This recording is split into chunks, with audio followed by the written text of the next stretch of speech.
So welcome. This is a very exciting topic that we are going to look at this time.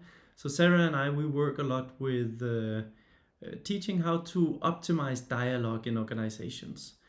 And of course, as we normally say, when your dialogues are better, everything is better, right? You can use dialogue to optimize decision making processes. You can use it to resolve conflict. You can use it to have better innovation process. You can use it for everything. Everything that you do in organizations is kind of dependent on this tool we call dialogue. But in order to uh, sometimes to illustrate it, instead of talking about dialogue in the abstract, it can be quite nice to talk about dialogue and illustrate its advantages in relationship to specific topics. And this is why we do this series of webinars where we look at different topics. And today's topic is how to navigate when we don't agree, and not just when we don't agree in organization, but when there's quite high stakes around the disagreements. So when it's not just what kind of coffee brand are we going to have for the waiting room, maybe there's not too many. Sometimes there can be heated opinions about that, but often not. But sometimes there are disagreements where we can have very there's a lot of tension in the room when we touch upon those topics. So how do we use dialogue to navigate this? And yeah, that's the topic for today. And I'm curious, before we dive in, we have like 3 very practical tools for you. I will be presenting the first 2, and then Sarah will be presenting 1. But I'm curious, Sarah, do you want to say something here at the start, just to tune in and have your voice in the room and say Thank all you, the Claire. things that I forgot to say and stuff like that? So I'm going to start by defining what's problematic about a conflict, because a conflict isn't just about having diversity of viewpoint in the room. In fact, we want to have diversity of viewpoint in the room for a productive and enriching dialogue. What turns differences of opinion into conflict is when it's combined with tension, when those differences of opinion become oppositional, where there's friction in the room and the atmosphere goes tense. So I'm going to start by asking you the question, what do you notice, whether it's inside yourself or in the space between you and one other person, or even in a whole meeting room or a board room, or it might be on the factory floor? What do you notice that tells you that things have gone tense? So I'm going to invite you to use the chat and share your wisdom here. So I just read out some of these comments. So feeling a sense of wariness. Absolutely, you can feel it in the air. It might be subtle, but you can really feel it. Your muscles tense up. The tone of voice starts to rise. Some of us get louder and more strident when things go tense. Others of us silence ourselves and actually go very quiet. There might be all sorts of body physiological symptoms, so sweaty palms, racing heart, my stomach goes in knots. Online, people might not put their cameras on, or you might see cameras going off. The voice might constrict, and there's just this general sense of contraction, or as somebody's put it here, there's a reduction of space in the room. So you might find this passive resistance to ideas. People might not vocalize their opposition, but you can sense the resistance. Some people start to feel anxious and unsafe. You might see a conversation going round and round in circles. You might see less discussion, more judgment. and so on. So all these signs can tell us that conflict is really starting to arise, and I'd particularly encourage you to notice when you go tense. And that self-listening is a great resource for being able to navigate conflict simply by acknowledging and knowing where you are right now in the conversation. And so it's also true that conflict can both be destructive and also constructive. So if we take a look at the more negative version of conflict, and again, I'm going to invite you to use the chat. I'd love to hear your language here, your turns of phrase, your words for the unhealthy version of conflict. So yes, destructive, setting up a win-lose situation, and that's absolutely the essence, I think, of what's so difficult about conflict sometimes. You might win, you might get your point of view prevailing, but if others leave the room, leave the conversation feeling like they've lost, that they're a loser, then you might be paying a high price for your own winning.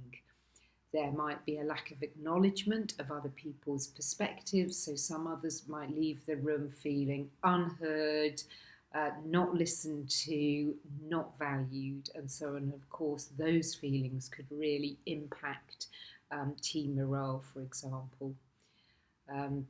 Conflict, is often the person with the loudest voice might get the most attention, but that might not be the wisest voice in the room. You might find other people railroading, point scoring rather than resolving the actual problem. Again, you keep circling back to points that have already been agreed. You might witness accusatory language, mudslinging, name calling, and there's this overall mindset of I am right and you are wrong. That's a great description of unhealthy conflict. And now let's just take a moment to acknowledge the healthy version of conflict, the disagreement or the diversity of viewpoint that can actually create a robust conversation because you're seeing an issue from different angles. It's that will help you build collectively a shared understanding between you, maybe because you have kicked the tires of some aspect of a situation or a proposal. Again, I'd love to hear your language around this, and I'm going to invite you again to use the chat. So here we go. So we bring an orientation towards learning, growing and improving, or a sense of, I wonder that, that can really slow down a dialogue in a helpful way. There's a sense of yes and rather than no but, and that keeps the door to dialogue open, as does engagement and curiosity, the search for common ground, the respect of others, their ideas, their opinions, even if they're different to yours, especially perhaps if they're different to yours. You'd be valuing what is there in the other person's opinion, appreciative inquiry.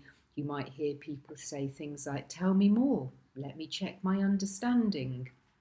You might hear people offering alternatives, a balance between asking questions and making statements, or, as is sometimes said, a balance between advocacy and inquiry is what would help you be in healthy dialogue with one another.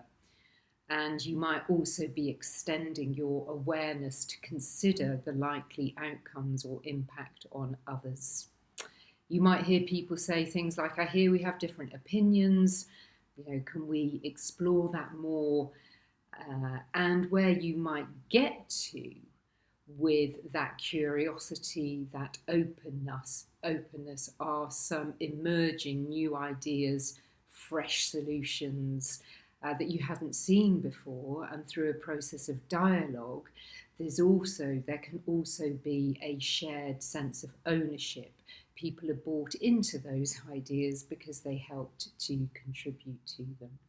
So we can see how healthy conflict can actually get us to some creative thinking and new solutions. Yes, thank you for that introduction. So, as Sarah is saying, we are going to cover three. We like to do these webinars so that we give you something very concrete, very practical that you can just implement at 12 o'clock today, or whenever it is the thing is finished. I think I'm probably the only one who finishes at 12, right? No, there was somebody from The Hague also, so that must be 12 we finish as well. So the two first tools that I'm gonna talk about are really tools about making yourself curious about other positions. And there were several of you, I saw Jane, Andrew, you were mentioning curiosity as something that's positive when we have disagreement, and there's a constructive dialogue around that disagreement. And so the first one is the first tool is to make visible the positive intention of both sides. Even if there are multiple motivations for the people engaging in the dialogue for saying what they're saying, there are some part of the motivation that's positive, and really focusing on that and making it visible is extremely important. And this, just as a side note, this relates to when we're talking about optimizing dialogue. We often talk about how there are 4 practices that really helps us optimize dialogue. One of them is voicing, so saying what you can see. Another one is listening, and taking the time to listen so that you can follow up on what other people are saying. One is to take a broader perspective, so that you can zoom out, you suspend your own ideas so that you can zoom out and see the bigger picture.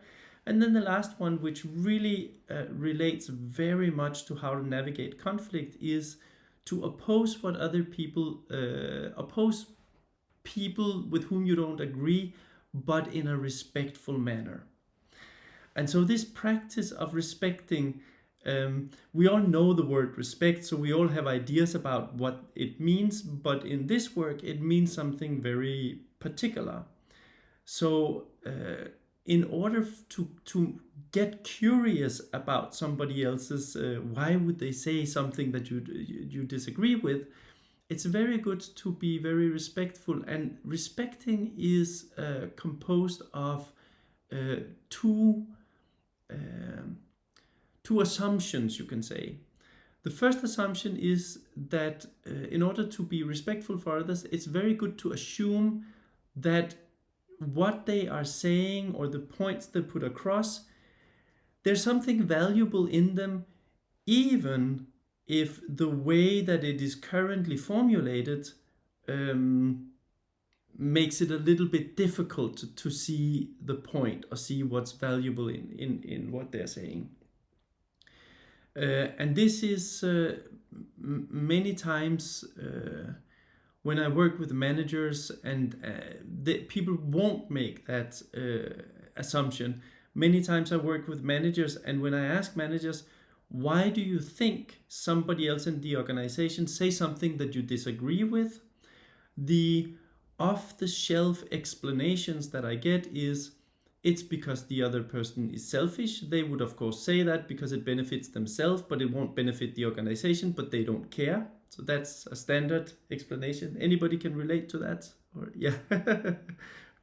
Another very common explanation is, of course, they are a little daft, right? Or they're stupid. That's why they're saying what they are saying. And another one, which is kind of a variation on that, is they only say what they say because they don't have all the information that I have, right? If they could see, if they knew what I knew, then surely they would agree with me. Anybody can relate to that one? Yes, I see a lot of nodding. And it's always good to challenge this and say, well, look at it from another perspective. Assume that there is something valuable in what the other person is saying, even if you can't see it and even if it's not communicated very well. Also assume that you can never fully understand the other person's position. This is this thing about saying, they say this and I understand why they say it because they see things from that point of view, but I see it from this point of view and I see more, and therefore I have my opinion is more valid. But it is impossible to see things completely from another person's perspective because you're not them.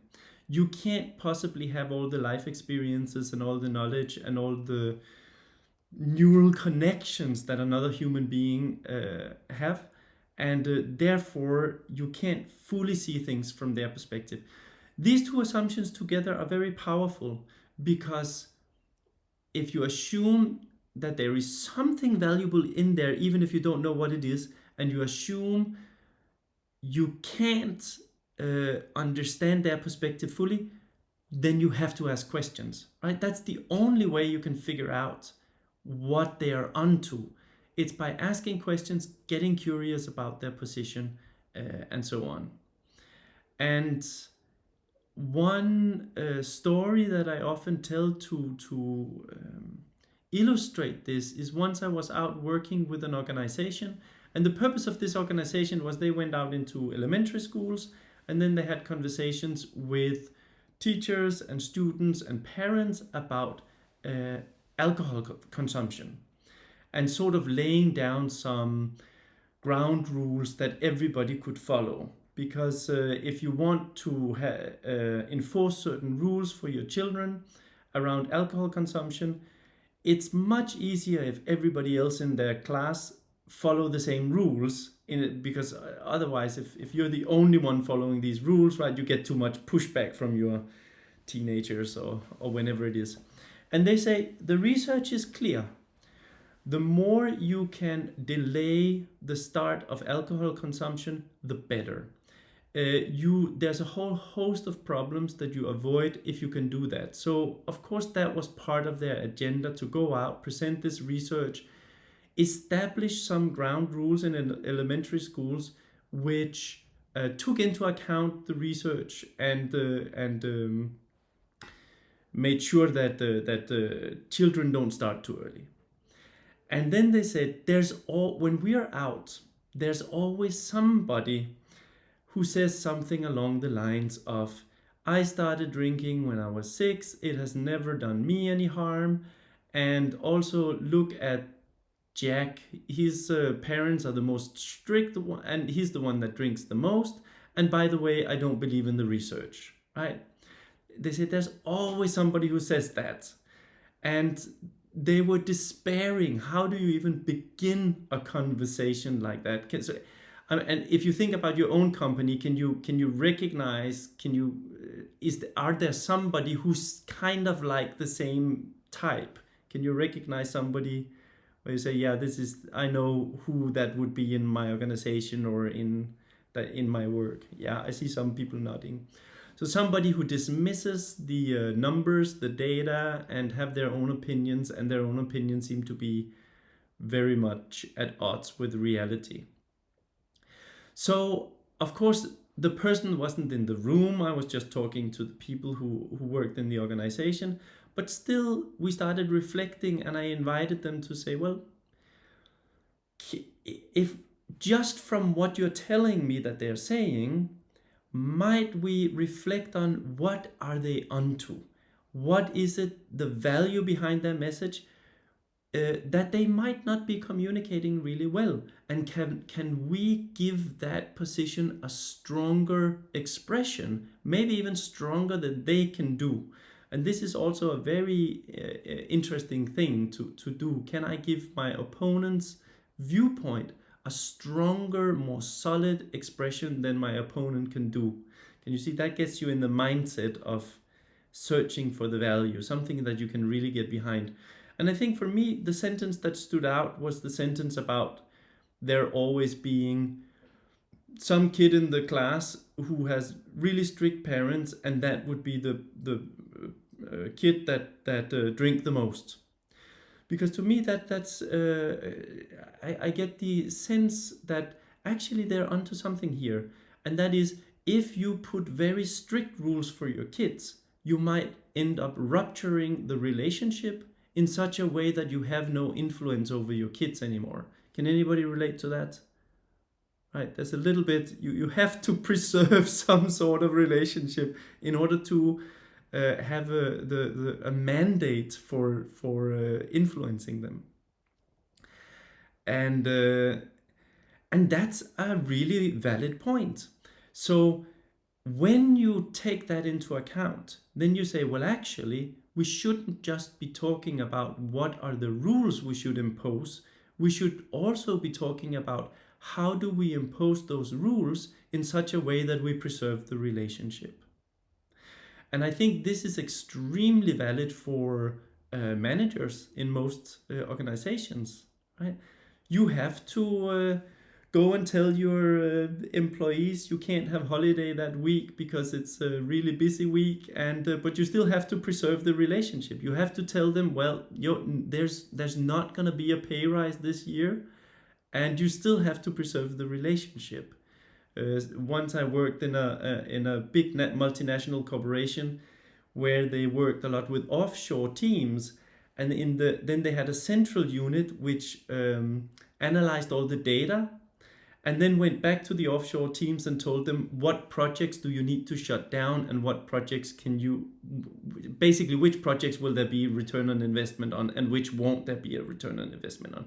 And the portfolio holders in the offshore units, those projects were their babies, right?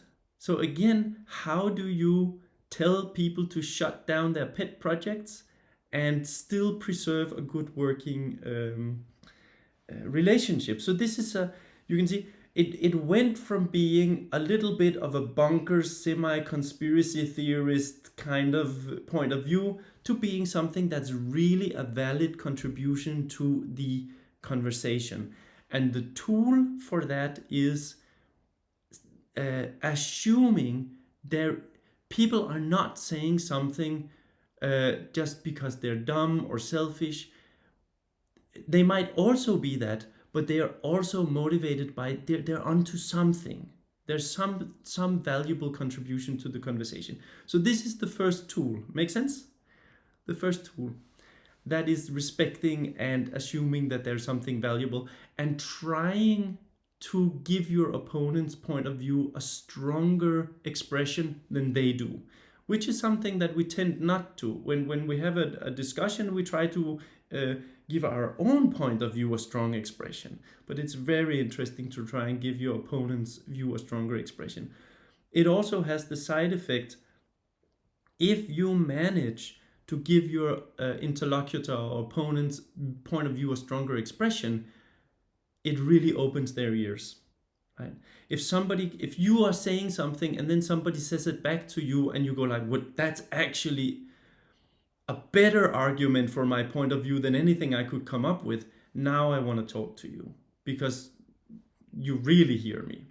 So that's the first tool. The second tool that we are going to talk about, it's almost a little bit like the flip side of the first one. So where the first tool is making visible the positive intention behind both sides, but in particular your opponents, right? You focus on your opponents, but making the positive intention behind both viewpoints very visible. It's also good to make the flaws in each side visible. And here, our natural tendency is to focus on the flaws in your opponent's side, right? They're easy to see. But actually being transparent about the flaws in your own point of view is again something that is very useful to creating this atmosphere of curiosity, mutual curiosity. And I think the underlying assumption here is no plan is perfect. You might be very much in love with your plan and your point of view, but it's just impossible to, there are no plans that are perfect. That just doesn't exist.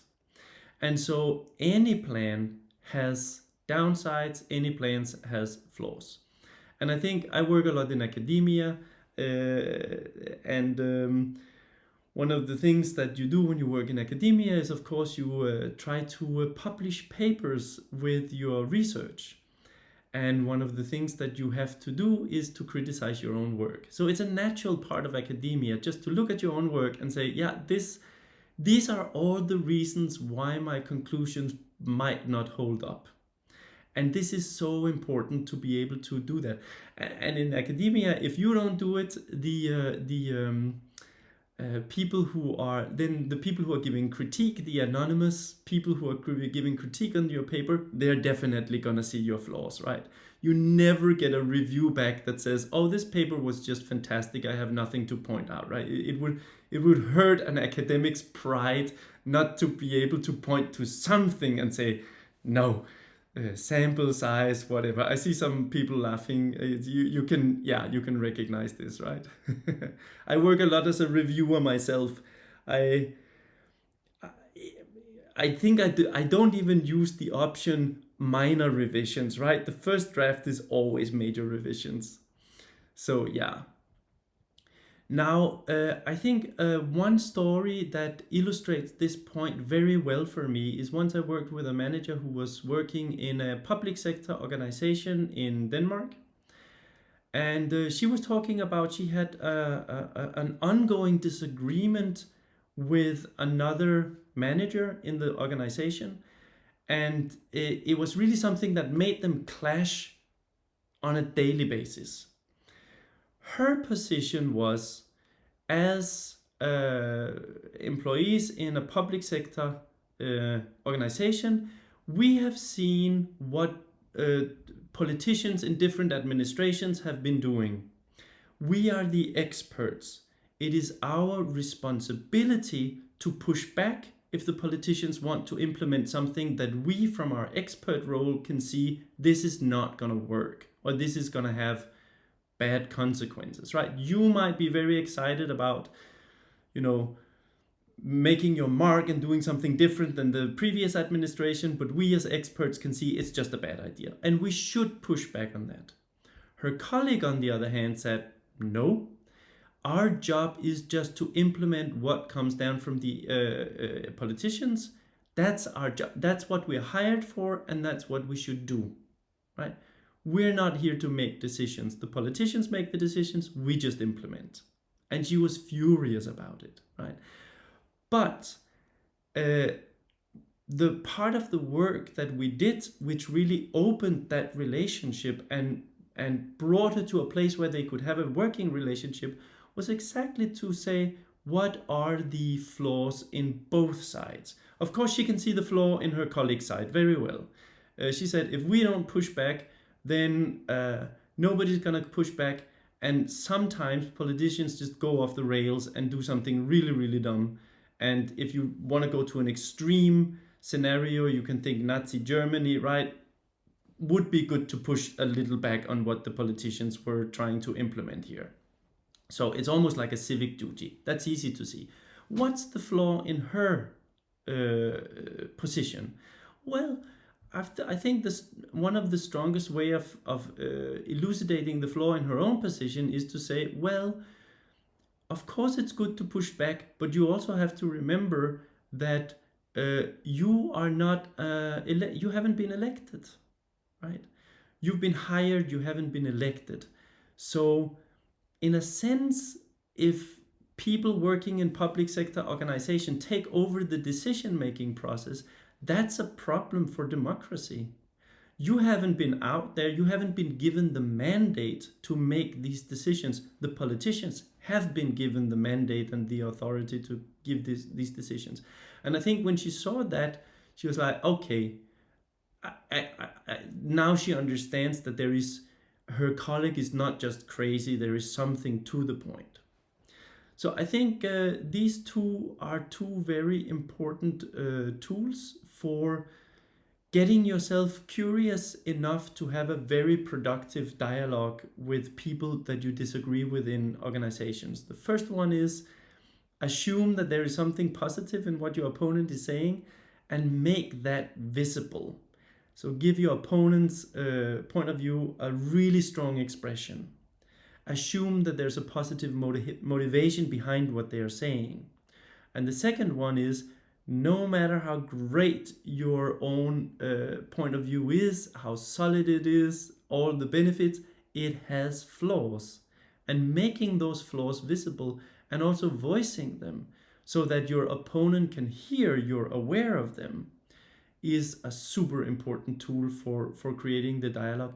Sometimes people will take up a more extreme counter position to your position just because they think that you don't know about your own flaws, and that makes them nervous. So yeah, and then you have that polarization where both sides focus too much on their own point of view. So these were the first two tools, and then I'll hand it back to Sarah for the third tool. So I'm going to come to a third tool for navigating conflict. And the headline here is that of having reframing a conflict as a cross-model conversation. And I'll talk you through the principles of a cross-model conversation very shortly. This comes out of the work of David Cantor. Some of you might well be familiar with his book, Reading the Room, which is full of great models and tools for dialogue. And also in this territory, I hold in my mind, in my heart, a statement from the best-selling author Neil Donald Walsh, who in his books writes, "Nobody does anything wrong given their model of the world." I'll just say that again because I think it's full of wisdom, this statement. Nobody does anything wrong given their model of the world. And so what helps in dialogue is to have an orientation towards wanting to understand what somebody else's model of the world is, particularly when you're in disagreement with that person, and of course understanding what your own model of the world is as well. So I'll make a few more points about a cross-model conversation shortly. I just wanted to give you an example of a time when it helped me with some facilitation of a board meeting to look at it through the lens of a cross-model conversation. And if you want the full story, the fuller story, I'm going to do an unapologetic plug of my new book, Now We're Talking, and you'll find this story in fuller detail in that book. So the context here is a board in a healthcare organisation, and I'd worked with them over a number of years, but this was coming out of lockdown following the pandemic, and they said to me that the COVID gap, as they called it, meant that there had been less interaction amongst the board members and staff, and this was also at a time when the wider system wanted to make £100 million worth of savings. The CEO said to me, "It's the perfect storm." And so I was facilitating a board meeting where we had the exec team and the non-exec directors together in the room.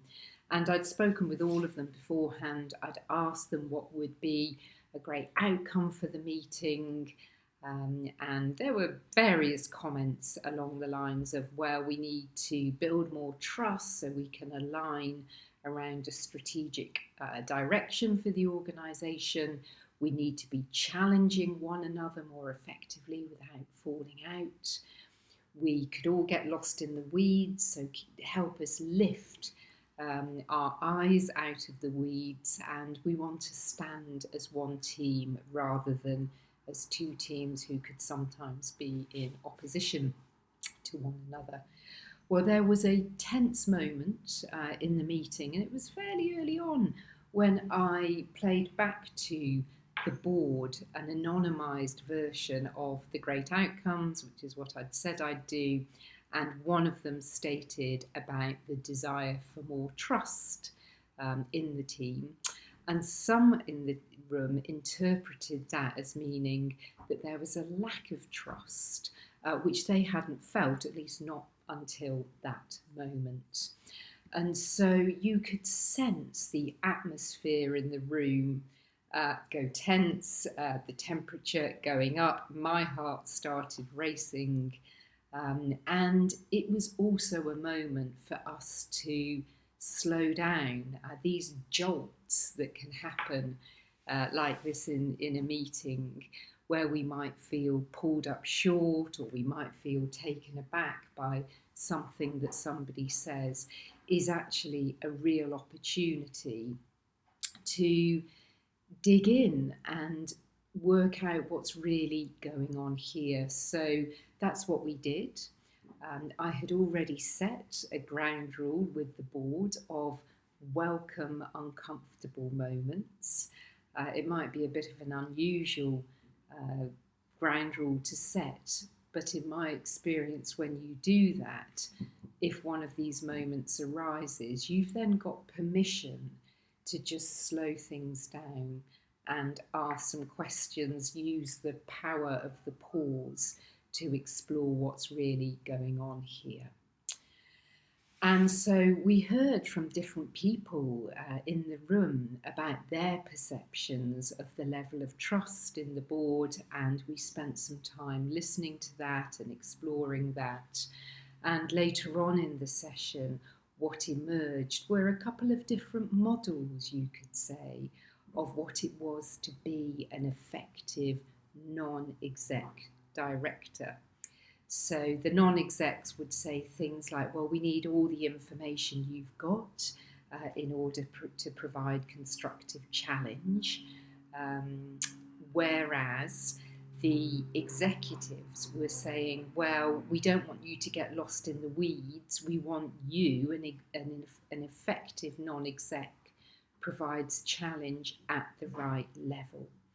And so it was helpful to hear that. It was helpful to frame that as two different models of how a non-exec role could work.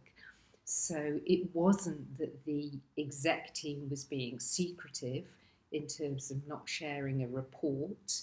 The non-execs could express the impact on them of not having received that report. And by the end of the offsite, a clear action had been agreed that this report would be shared by the execs with the non-execs within a certain timeline.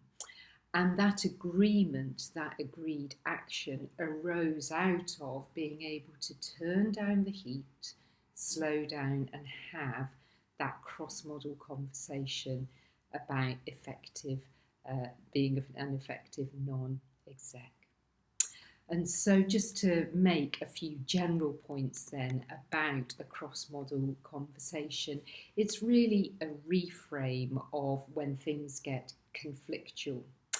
And so it's helpful in my experience to frame things as a difference between models, or we've actually got a bit of a model clash here.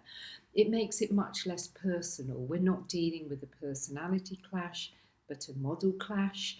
So people are more likely, in my experience, to stay open-minded, to stay listening, not take things to heart so much, not take more critical reflections and comments so personally. It brings in a degree of detachment that's really helpful and healthy for dialogue.